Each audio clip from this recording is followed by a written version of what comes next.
Hi, I'm Venessa Giunta. I am an author and an editor and an all-around like to talk about things person and a little awkward sometimes. One of my favorite things to do is talk to authors, right? I love talking to authors about their process, their writing, their careers, their marketing, all those things. And I really love just sitting down and just talking about stuff. I mean, communication is my love language. So that's really what I had in mind. I really wanted a situation where I could just have a conversation with somebody. So, and a conversation and a cocktail is really all about us hanging out and drinking together and talking about the stuff.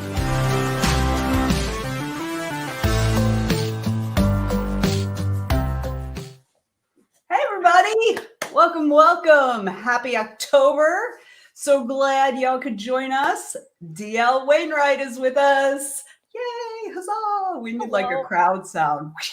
I bet I could do that. Hang on. Let's see if it comes through. I don't know if it'll come through. Aw, that's cool. That sounded sad. Sorry. Fun with sounds. Hey, Anita. Anita's here. Thank you so much for joining us. All right, DL Wainright. I'm so happy you're here with me. I adore you. Y'all don't know this, but I adore DL. Oh, yeah, I adore you too. Yay. So let's just start out. Why don't you let folks know like what you write, what kinds of stuff you do. And as always, I'm going to ask you your origin story, how you got into writing. Okay. All right, so I write dark, creepy stuff with lots of folklore and mythology from all over the world, and that ties into, I guess, my origin story in that I really have always loved those things, and I was kind of disappointed with how oftentimes in a lot of media, like they get changed so much, like the folklore and stuff like that, and I'm like, but there's so much like really cool stuff and like the actual folklore. So I really wanted to like just set out and try to make something that was as accurate and true to the original lores as possible. I love that. So I was a history major in college, and one of the things that I love is like history-based books, TV shows, stuff like that. But man, do I get annoyed when they completely go off. That just, I mean, I don't mind like little, you've got to sometimes, punch it up because it's entertainment, not just history. Yeah.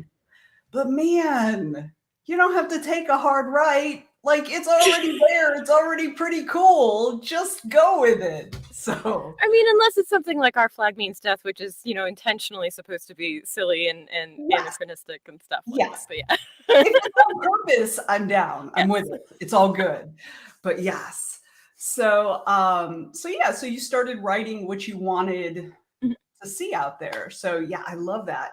What are you drinking tonight? We were talking about this. Yes. Share what you're drinking. So I haven't actually ever tried this yet. So this will be first time. It is a Sailor Moon flavored water. It is flavored like pomelo, which I don't know what that means. So this is gonna be I am very excited to hear how this tastes because I don't know what Sailor Moon flavor is. Well, it's pomelo flavor. Well, because they had all of the Sailor Senshi, like each one had their own flavor, and I'm actually disappointed because my two favorites, which are Uranus and Neptune, their flavors were disgusting and not things that I like, which I'm sure other people do, like kiwi. I don't like kiwi, but I think that was Neptune's. But Sailor Moon's a solid fourth favorite. So they didn't have Saturn like at all at the store. So I don't know what her flavor would have been. Dang. And she's my third. So what color is it? Is it pink? It's a little pink. A little pink, a very pale pink. A very pale pink. And I gotta save that can. I gotta wash it out, save it, of course, put it with my other Sailor Moon merchandise. So it's mostly clear, just a little you can't tell. All right. Maybe I'm just hallucinating and it's actually just plain clear. I mean, and I genuinely have no idea what flavor that is. So is it fruity? Like, yeah, it's sweet. It's like a sweet water. It's like a sweet bubble water. Okay. All right Anyway. then. That's good to know. That's good to know. I am drinking alcohol from Viking Alchemist Meadery, which is here in the Atlanta area. This is called, look at that. Look at how pretty that is. Ooh, that's It's like I'm drinking rich. blood. Yeah. This is Le Ménage à Trois. It is honey mead with lemon and blueberry, and it is so good. I've made cupcakes with that flavor before, with like a blueberry cupcake with like a lemon zest frosting. It's a good cupcake. And then like it's got the honey backdrop, right? You know, it's really good. So I'm going to try to bring some to Multiverse, which let's get into. Well, actually, before we get into Multiverse, I want to talk about your amazingly professional soundproof setup there. So I know this about you, but why do you have a soundproof, a sound dampening, whatever it is, room that you're in right now? Share with us.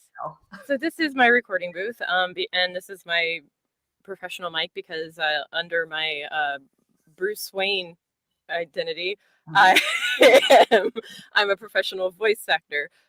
So this is where I spend a lot of my time, and it's not as glamorous as it may seem.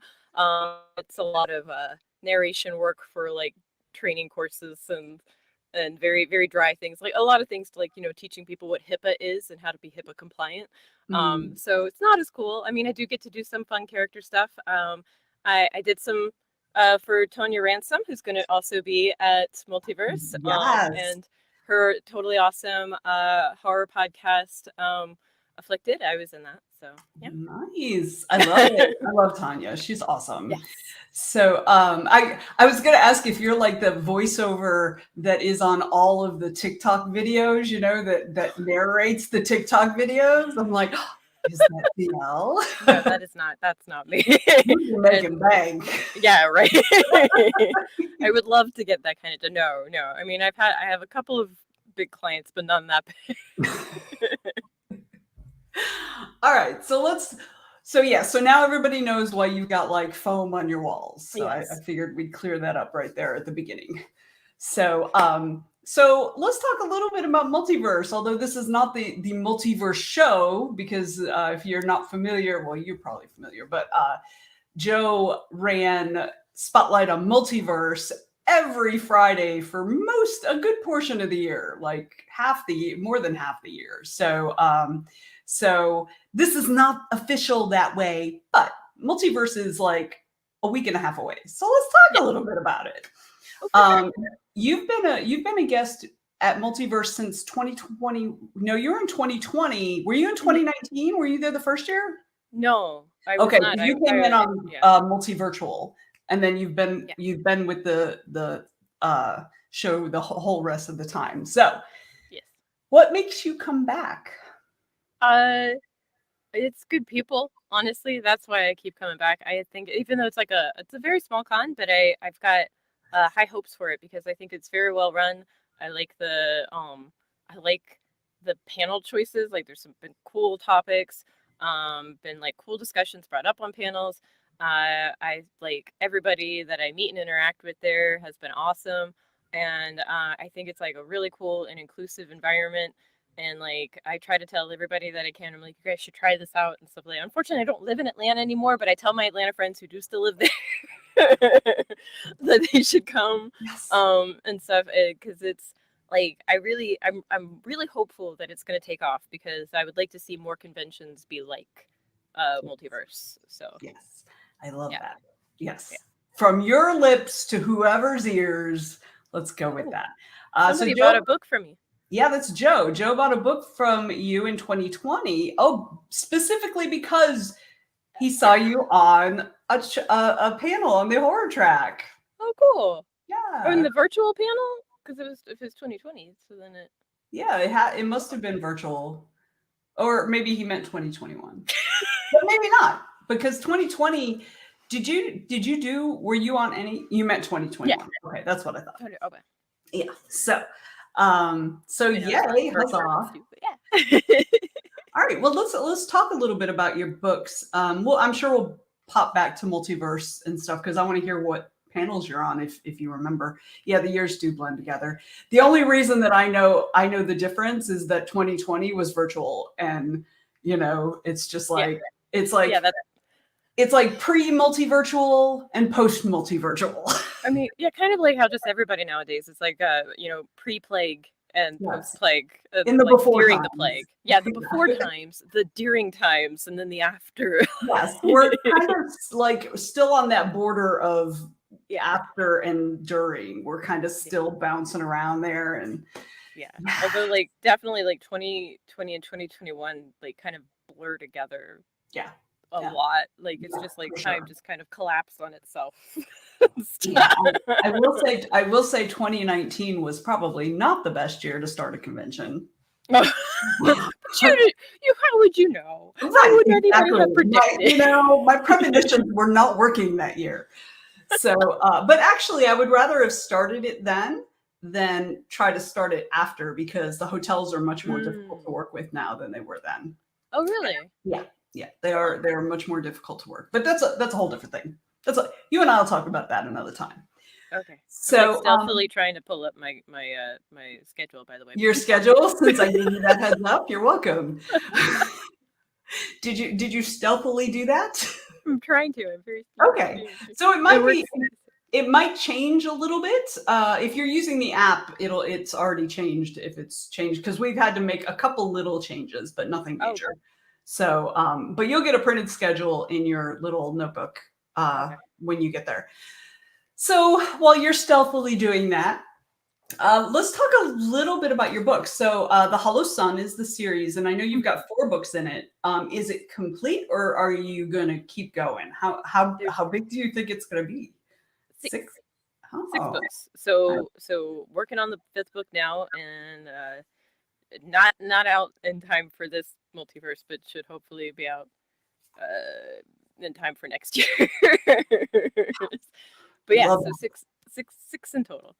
Nice. Theoretically. So do you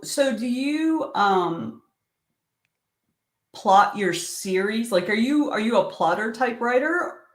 So you plotted like each book, like you're going to end at 6, because a lot of people will be like, oh, this is going to be a trilogy, and then they're on book like 8. No. No, I did plan 6 from the beginning. So I do like an overarching like timeline and outline for what I want the entires to be, and then smack my mic. Then I do each book itself also then has its own timeline and its own outlines and stuff that are done for it and stuff. And I mean, like, that's not to say that things haven't changed somewhat from like back in like 2014 or whenever when I started writing and the first one. Definitely lots of stuff that are going to be like, by the time we get to book 5 and 6, are different now than what were planned. But the overarching story is still mostly on track. I mean, it's that whole military thing, the best plans don't survive. None of the plans survive engagement with the enemy, right? Yeah. Well, and it's like, I mean, as you grow as a person, not just like as a writer, then like your perception on things like change and stuff like that. But also as a writer, you realize it actually what flows better and what fits better and stuff like that later on. But yeah, so that's why. Yay! And Rosie's here. Hello, Rosie. Hello. Yes, Rosie is one of the TWT members and also does Twitch writing sprints and things like that. So she's a writer. Cool. Yes. So I like that you mentioned about not only changing as a writer, but changing as a human being, because once we stop growing, we may as well just pack it in. We're done. Yeah. So and it's always interesting. I always like reading an author's work over the course of their career, like seeing the difference and everything. And I think being cognizant of that as an author, as you're writing, is really important. So I'm super happy you brought that up. And also, has your like your process changed at all since you started? Because you're coming up on 10 years writing now, soon, next year, right? So has your actual process changed from that beginning? So like I started I think a couple books in. I think like by book 3 I started like implementing like a new process where during my outline stuff, because again I have these pre-planned things where I'm like, all right, so I know that in this book such and such is going to happen, but I started asking myself, okay, but why and stuff. So it's like I can't just make it happen because that's what I wanted it to be before. I have to be like, well, why are they doing this here? And just keep being like kind of like a toddler hassling myself. And like each time I have an answer to one of the why questions, then I ask another question to that one. And so I have to flesh it out. It just forces me to actually sit down and think about it and try to make sure that it actually makes sense as a narrative. And if it doesn't, then I need to, oh, God, I talk with my hands, and this is hazardous. It's okay. So I have to, you know, then you have to step back and you have to be like, okay, so I know this is what I wanted it to be, and this is how I wanted it to go, but obviously it doesn't really make sense, and it's just going to feel very forced and stuff. And so what can I do to kind of still accomplish a sort of similar thing, because maybe this was like it's supposed to deliver an important message, or it's supposed to deliver like something that was going to help drive another character to be able to do something. But now if I take that away, it's like taking away the bottom of the stack of cards that, you know, it's all gonna fall. Yeah. So it's like, so what else can I do that will, you know, serve that same function but actually make sense? So definitely I think by 3, because book 1 and 2 I had like super duper hashed out like before I even sat down to like write the first book. So by the time I got to 3, I had to change how I was even approaching it, because by then it's different, because I didn't have that one already. That would be my fear in trying to plot out an entire series is that, knowing me, like by the time I got halfway through book 2, everything would just be fun. That would be it. It's hard, and it's hard to like remember continuity too. So like I have to like sometimes I'll write something, like I was writing something in book 4, and when I went back to like reread part of like book 1, I was like, oh dang, I like completely contradicted myself with what this character said. Like I feel like I need to like make myself like my own like personal wiki thing for it, just so that I could be able to like have like a quick reference. Something. I have friends who actually have that. They've done like their series Bible is basically not on Wikipedia, but it is a wiki, you know, which is brilliant, I think. Yeah, for sure. Because like I can't tell you, like so I'm indie published, right? And I did everything wrong. Like I didn't have a big book launch or anything like that. So, you know, it's just like, it was just straggling and everything. And I also, when I wrote the first book was like the book that I wrote for my master's program. And it wasn't really meant to be part of a series, but by the time I got to the end, I was like, oh, I didn't kill off the bad guy. I guess I should keep writing. All right. So I was really not a plotter, and I'm still not a plotter. I'm kind of halfway in between. I write much more quickly if I have a plan, like an actual, this happens in this scene, this happens in this scene kind of thing. But like when I was working on the second book, I got part of the way through the second book and I'm fucking brainstorming because I don't know what the hell's happening.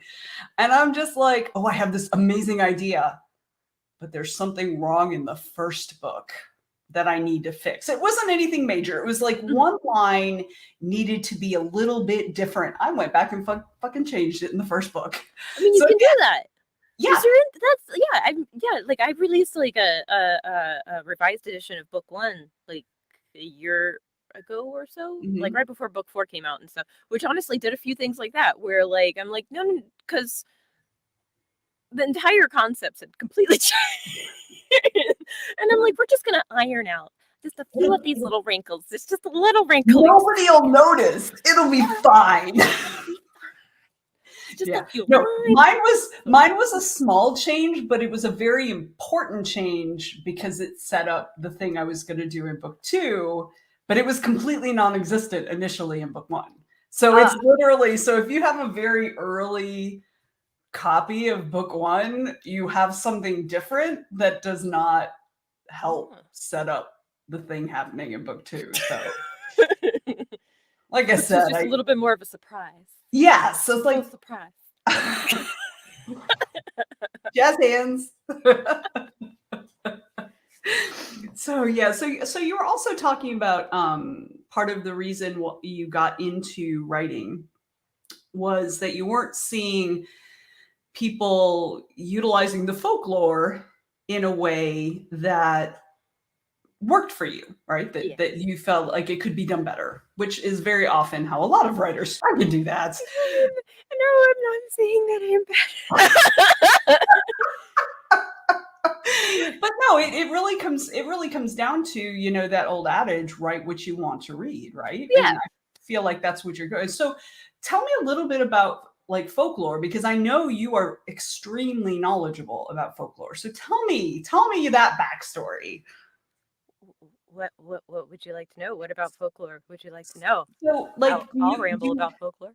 Do you have like a particular, I mean, so different parts of the world have different folklore. So do you have a particular cultural folklore that you especially go to that you like particularly, or are you, and you know, are you more into like the scary monster kind of folklore and stuff, or so like just, you know, I know that on your YouTube channel that you started several years ago, you did a few videos Yes. of different, so I'm assuming some of those are some that you like especially.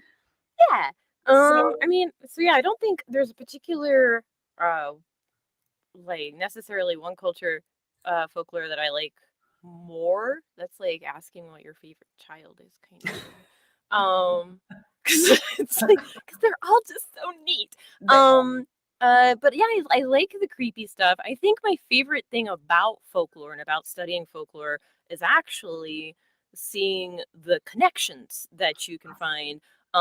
That's because of cultures, like because over time, due to like trade and immigration and like other things, and like how they influence each other's folklores and beliefs and stuff like that.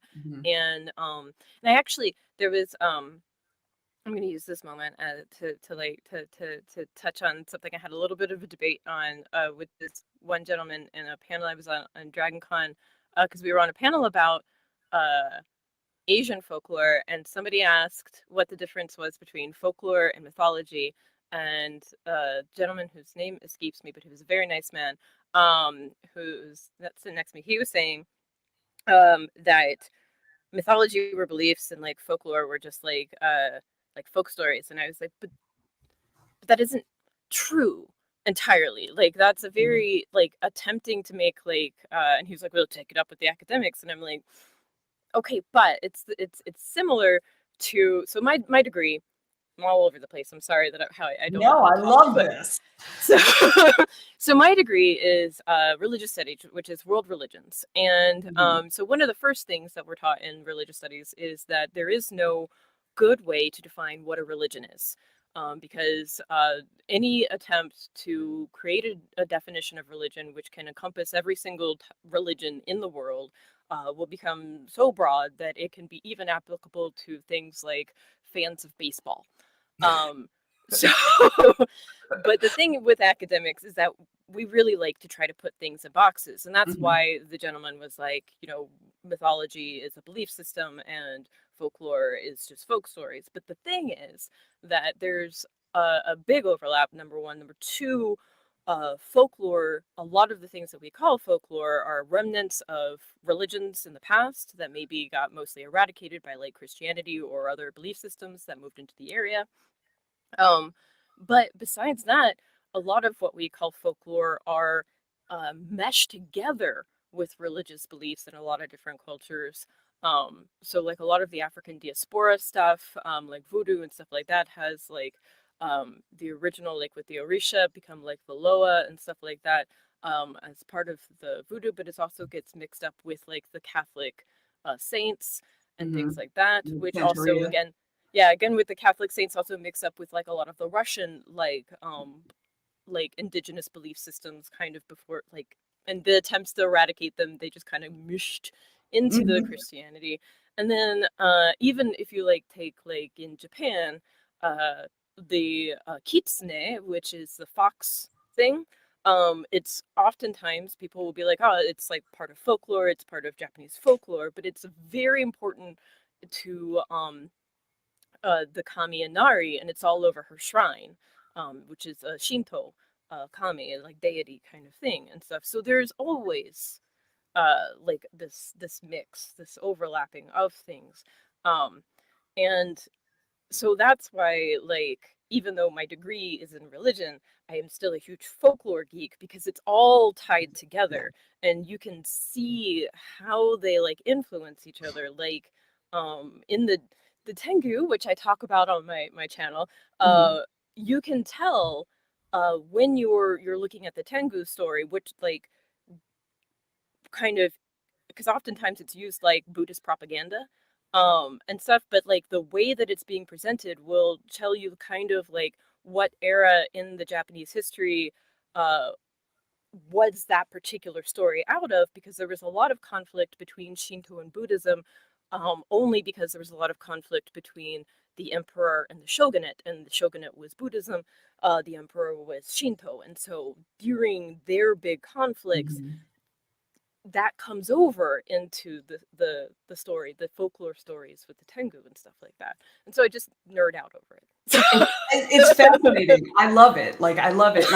Because again, history major, also political. I was dual major, history and political science, right? So, but you also bring in culture and politics and economics. All of that comes together.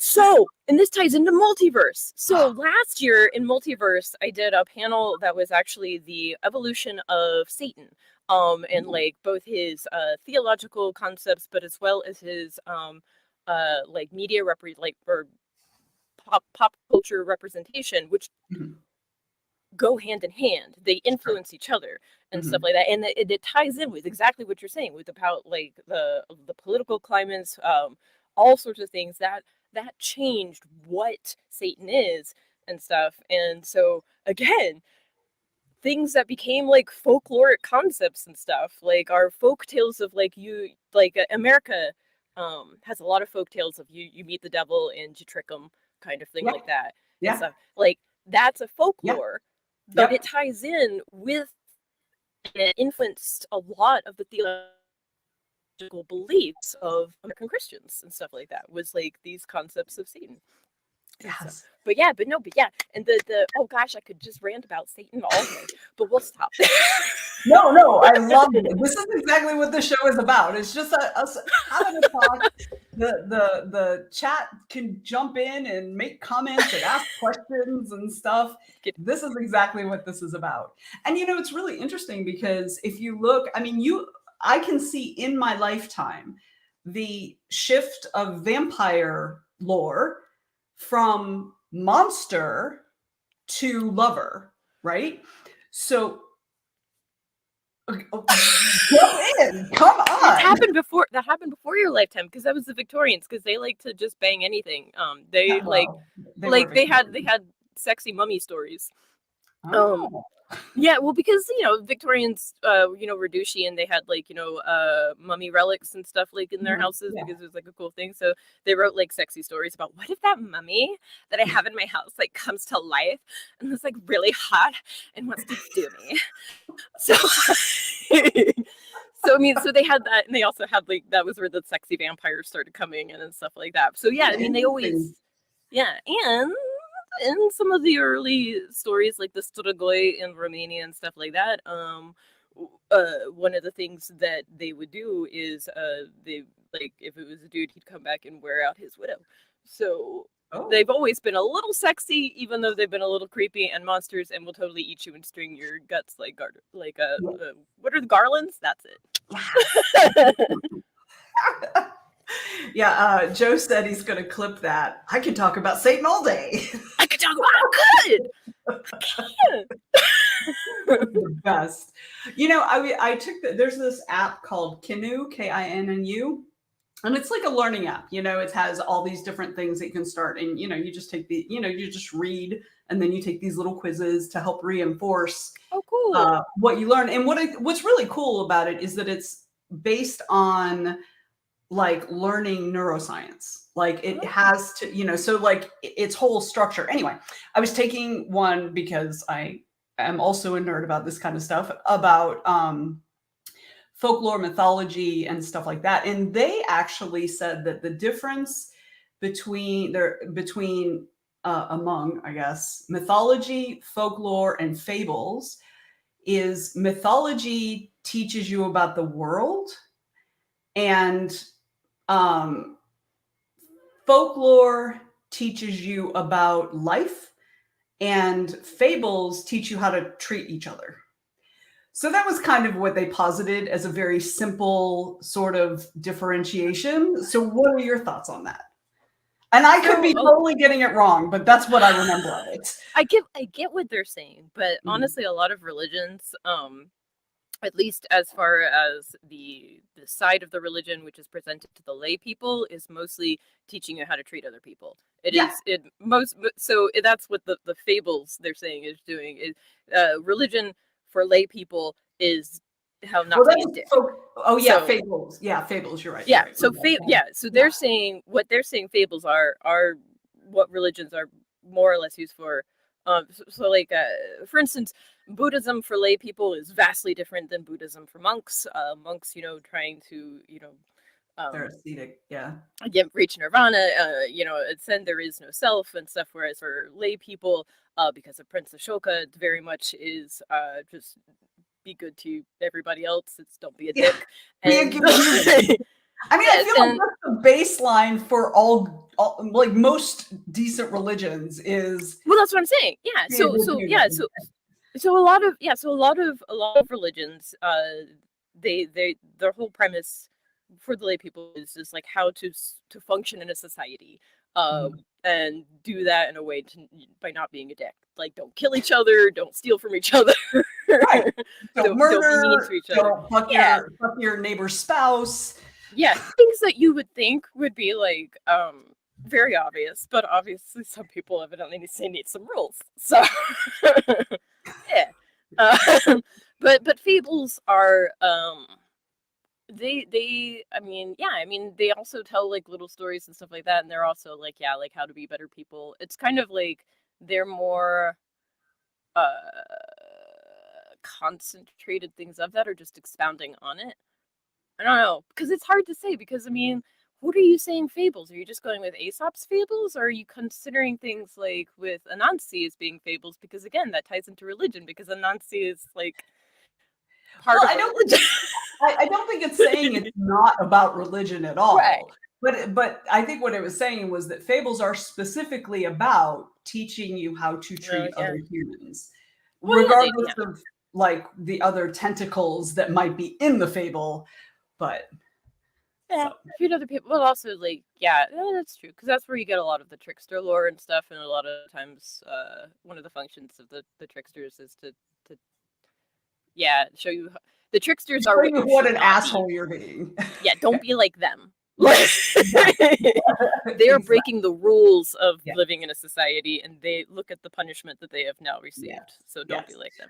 Yes. Or they like take advantage of somebody who is willing to break the rules and then fucks that person. That's true. So, so a couple of the comments in the chat. Anita says the Victorians did all sorts of weird stuff. They did. Yes. What do I mean? Yes. Like, they're putting poison on their face and have poison in their rolls, and they're giving their kids poison toys. I mean, they're gonna go a little crazy and do a little weird stuff. I mean, so to be fair, we have people who inject Botox, so I'm not sure we're on the high ground. I think that's not as bad as like all the lead and like cyanide and arsenic stuff. Yeah, I think it's a little. I mean, we also had asbestos, so you know. I'm just saying. But that's just cancer. That's not the same. I mean, either way, you're probably gonna end up dead from it. So true. But like the lead like affects like Yeah. you thinking in neurology and Yeah. Humans are not the smartest animals on the planet. That is 100% for sure. So, yes, a lot of things involving mercury too, That's right? right. Yeah. See, Yeah. see. So Yeah. Thermometers, even. Just put it in your mouth. It'll be fine. But we don't have arsenic in the wallpaper. So see, that's what I'm saying. They had arsenic on their walls. They had poison on their walls, on their face. I had asbestos in my floor. Yeah, but again, that's just given to give you cancer, and then you might be entitled to financial compensation. Call this number. Please call the number on your screen. Right. First 20 callers get a Ginsu. All right. Oh, cool. So, I might have cancer, but now I've got a Ginsu. But now I have knives. Everything's gonna be fine. Yay! All right, so I want to continue on about a little bit about. DL is not a lawyer. They just play what I'm going to now. We had lead paint on toys. Yeah, when I was a kid, we had it too. Yeah, any of the metal toys, like little metal trains and stuff, those had lead paint. So anyway, but I do want to talk a little bit about folklore and writing because. Okay. So as a white human being, I am kind of distant from my cultural folklore, right? Because in the US, I don't think we have, particularly the white demographic, we don't really have cultural folklore the way, say, people in maybe Mexico or Ireland or Japan or whatever have kind of a cultural folklore. And I think that has a lot to do with assimilation into American culture and all that, but that's a whole different thing. But my question is, for someone who wants to incorporate other cultures' folklore into their books, how would you say is a good way to go about that without being problematic or offensive? To try to do it as respectfully as possible, to, again, try to be accurate. I understand that there's going to be some artistic license. I have to take some myself. Sometimes you have to do it to fit things in, but try to still be as accurate as possible. Get sensitivity readers if you can.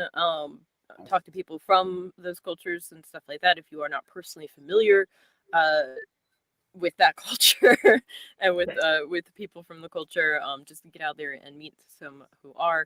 But just always keep in mind that going back to like how there is a connection with folklore and religion, that a lot of these folklore things are from living belief systems. So that's why I say be as respectful as possible. Yes. Try to use good sources. Like if you're going to be, let's say, using something from Native American folklore, try to find something actually from a source that's actually like from a primary someone. Source. Right, like a primary source that's actually like from that that nation, and not just like so the Wendigo. So Stephen King, the Pet Cemetery. I'm going to use that because I can pick on him because he's a big guy that has lots of money, and so we'll use him as a bad example. So we're going to punch up. We're going to punch up. Yeah, we're going to punch up. So don't be like the recent. I don't remember if the first Pet Cemetery had a Wendigo, but the more recent one that just came out a couple years ago does, and it's awful and it's stupid and it's not what a Wendigo is. And don't be like that. So actually, know what you're putting in the book. If you needed to do something that it is not, make up something else. Right. Oh, and that's the thing. If you like, so like if all else fails, you can just make up, like, this is fantasy. You could just make up your own stuff if you want. You don't have to use something from somebody else if you're too concerned, or if you don't know what a good source to get, or you don't have anybody you can talk to. You can just make something up. Just don't say it's from something. Yes.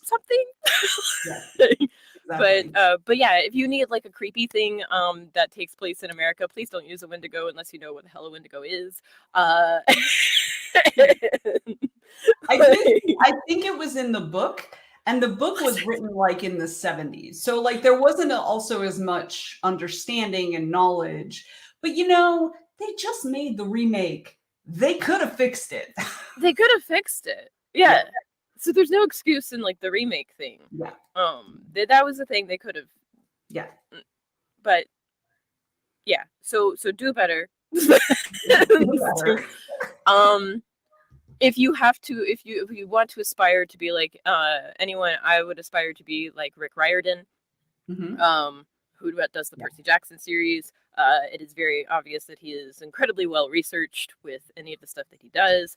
He tries to be inclusive. He tries to he takes like in feedback from people and listens to people, and you should always be open to do that. If somebody does on your manuscript say, hey, this isn't great, don't get defensive about it. Be like, oh, I'm sorry, I didn't realize. Can you expound on that more? Let me see if there's a different way that I could do it and stuff like that. So, yes. I agree with you. Be open. I think as writers, that's part of our obligation. You know, it's okay if we want to take some creative license, but you can't take creative license without understanding the thing that you're using as the basis to create that, you know, whatever it is, whatever direction you're going off in. And I mean, I say that, and I've been guilty of it. Not necessarily with cultural stuff, but with details about, like, I have this book that I write under a pen name, and one of my characters is a lawyer, and I grew up on LA law. It's fine. It's fine. I mean, and you know, I mean, one of my lawyer friends read it, and he was like, the story's really good. He said, I'm not loving the legal part.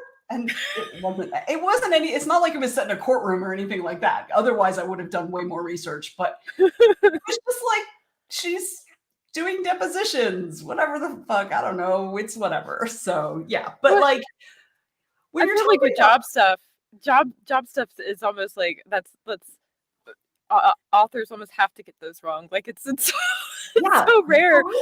It's so rare to find like an accurate depiction of any occupation. Dude, don't get me wrong. I love me some Nathan Fillion, but man, Castle was so fucking off base with what an author does. Oh gosh, anything with what about being an author is always ridiculous to me. Yeah. I love especially the ones that are like, I'm broody and I don't talk to people, so I don't do any releases, but my book is a big hit and I don't want to talk to anyone, so I'm going to go off to this reclusive, remote place to work on my next big book, and it's been 10 years since my other one, and my agent is banging down my door for it. It's like, no, bitch, right? On your door. If it's been 10 years, unless you're like Stephen King or Nora Roberts or somebody, or George R.R. Martin, for fuck's sake. But even, I was going to say the first two things, they bang them out, but George R.R. Martin, that's a good example of like going so long. Now, Stephen King, there was a point where Stephen King was taking 2 or 3 years between novels back in the 80s and the 90s. Well, before he got hit by the van, it was taking him years to come out with new books, and we were just like, you know, guess what he needed to do was go be broody. Clearly, he needed to be just about killed in order for it to. So he got hit by a van? Is he? Oh, did you not know that? He almost died. So is that like? Did he like go off into it? Did his brain go off into an isekai and then he like came back? Because that's like the start of like a lot of like isekai stuff. I don't know what that is. Oh, you have so to. It's a genre. What? Oh, okay. So isekai is like a genre of like anime and manga stuff.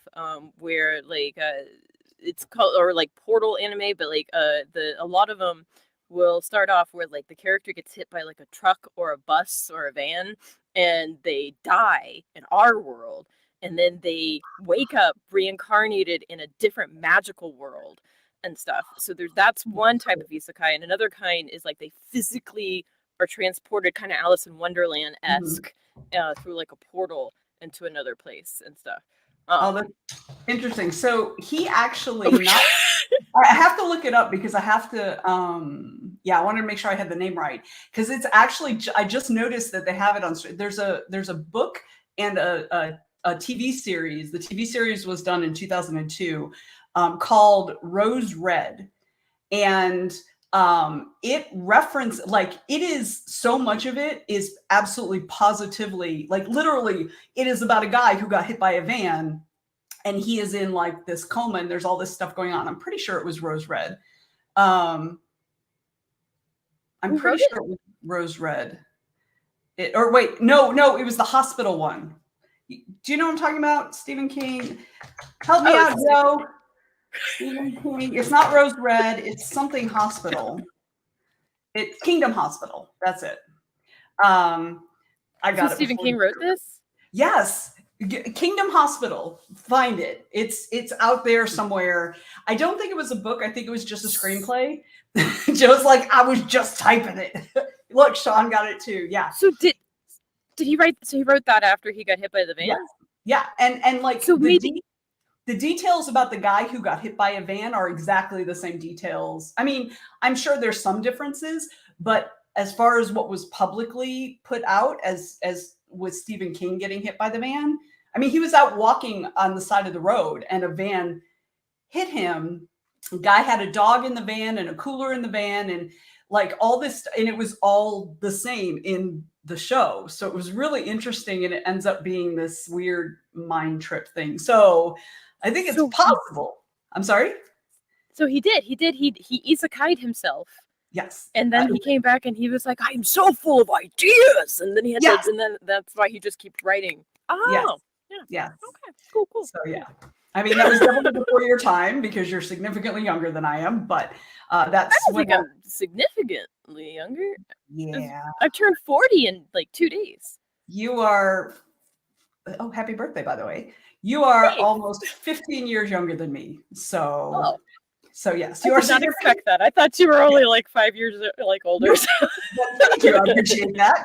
Rose Red was the weird miniseries with Julian Sands where they investigate the haunted house of murders. Yeah, I remember when I looked it up and I was like, oh no, that's not right. That's not the one I'm thinking of. But yeah, that also Kingdom sounds Hospital. Fun. Yeah, Kingdom Hospital was pretty trippy. It was good. I enjoyed it. It was a little like, you know how something is campy, but it doesn't mean to be campy? You know? Yes. That kind where they don't really mean it to be campy, but it's campy anyway. That's the way Kingdom Hospital felt to me. But I haven't watched it since it came out. So, you know, that's just my memory. When did it come out? 2002. So, yeah. So I don't think it'll probably have gotten better with age. Yeah. Oh, no, for sure not. I mean, it wasn't bad. It wasn't bad. It was good. It was just Julian Sands, talking about Rose Red, Julian Sands is high as weirdness in that, speaking of aloof detectives. So yeah, no, Kingdom Hospital was definitely trippy and weird, but it was good. It was good. It was a story, a linear story. Was it 2004? Are you sure? Are you sure it was 2004? Oh yeah, you're right. It must have been Rose Red that was 2002. Anyway, whatever.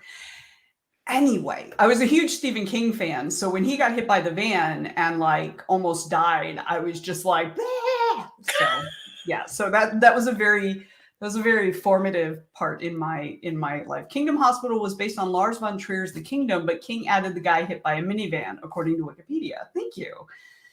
So yeah, that's just what he has to tell people, so people don't know that he went to a magical world, that he was isekai. That's all.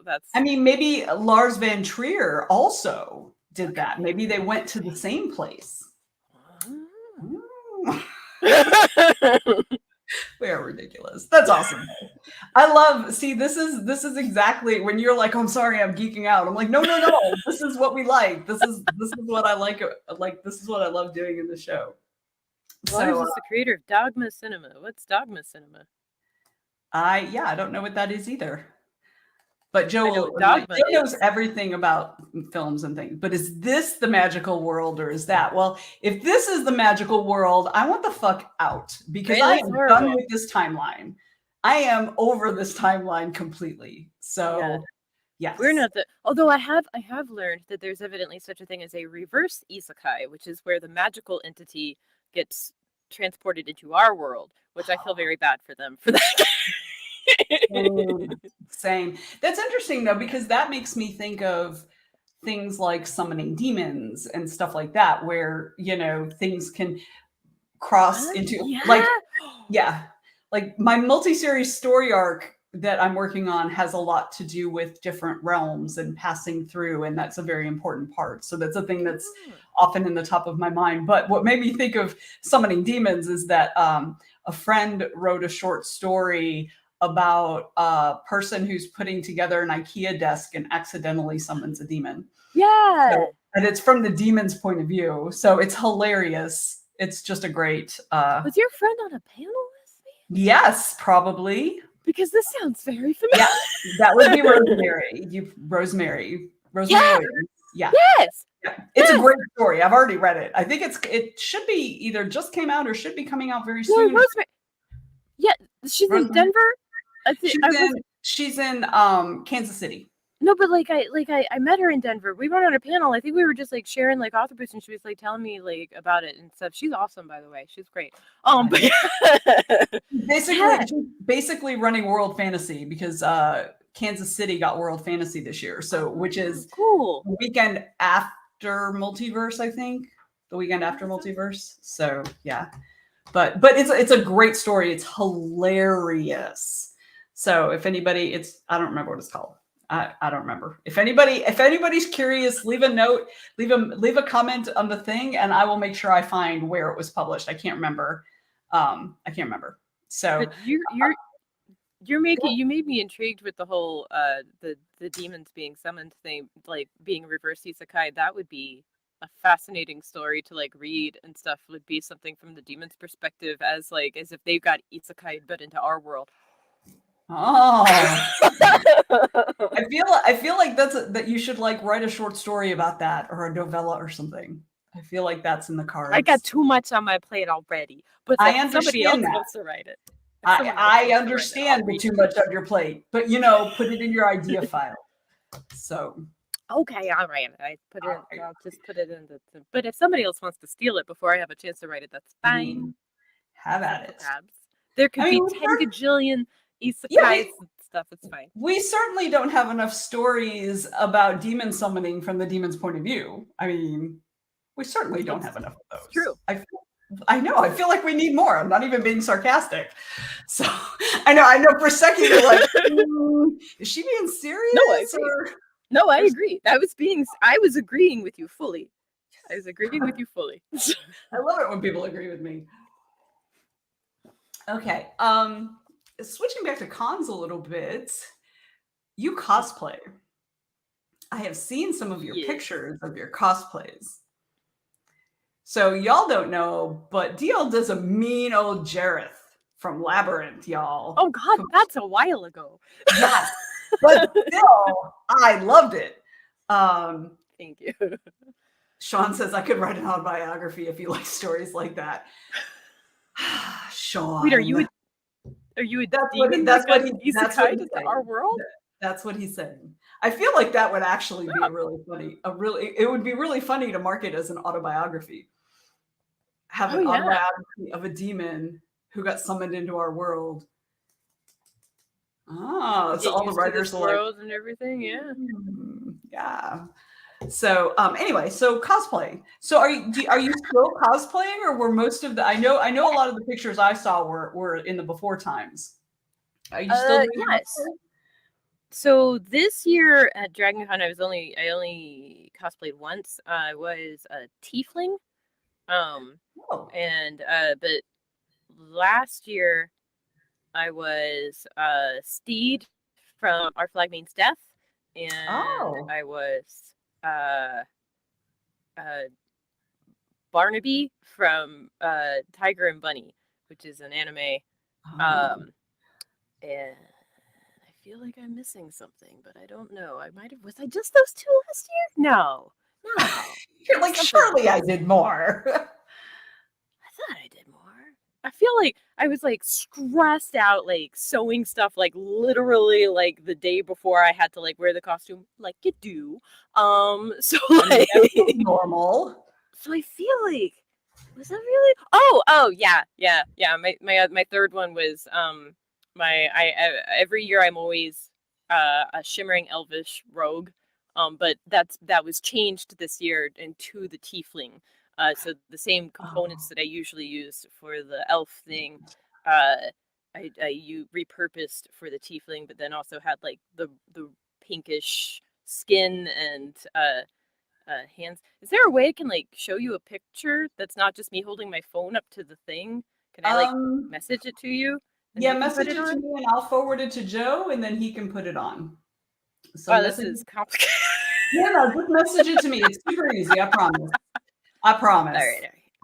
It's super easy. Just message it to me and then I'll pop it over to Joe. So Joe, watch your messenger.